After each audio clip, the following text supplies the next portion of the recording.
राजा फाल्नेले राजा फाले, राजा ल्याउनेले राजा ल्याउने होला अब। व्यवस्था व्यवस्था भन्दै कराउनेहरूले ब्योरा चाहिँ सुधार्नु पर्छ जस्तो लाग्छ मलाई। आफ्नो ब्योरा चाहिँ सुधार्नु पर्छ जस्तो लाग्छ मलाई। कसले के फाल्ने हो फाला है, कसले के ल्याउने हो ल्याऊ।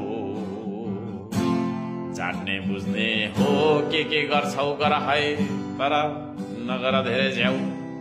आसन र भाषणले बिग्रेको देशमा श्रमदान गर्नुपर्छ भन्छु म त।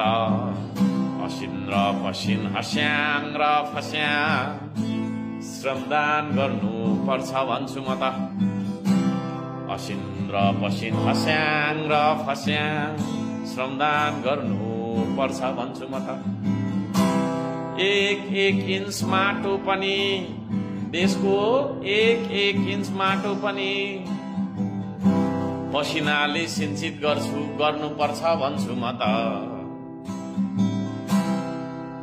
उत्पादन नगरी रोजगारी हुँदैन, समृद्धि आउँदैन, यो कुरा बुझ्नुपर्छ भन्छु म त।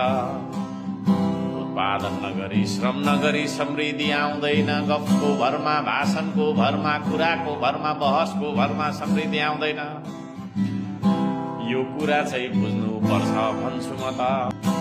व्यवस्था व्यवस्था भन्दै कराउनेहरूले आफ्नो ब्योरा चाहिँ सुधार्नु पर्छ जस्तो लाग्छ मलाई त। ब्योरा व्यवस्था व्यवस्था भन्दै कराउनेहरूले आफ्नो ब्योरा चाहिँ सुधार्नु पर्छ जस्तो लाग्छ मलाई त। कसले के फाल्ने हो फाला है, कसले के फाल्ने हो फाला। कसले के फाल्ने हो फाला है, कसले के ल्याउने हो ल्याऊ। जान्ने बुझ्ने तिमीहरू नै छौ, के गर्छौ गर, तर नगरिरहौ धेरै झ्याउ।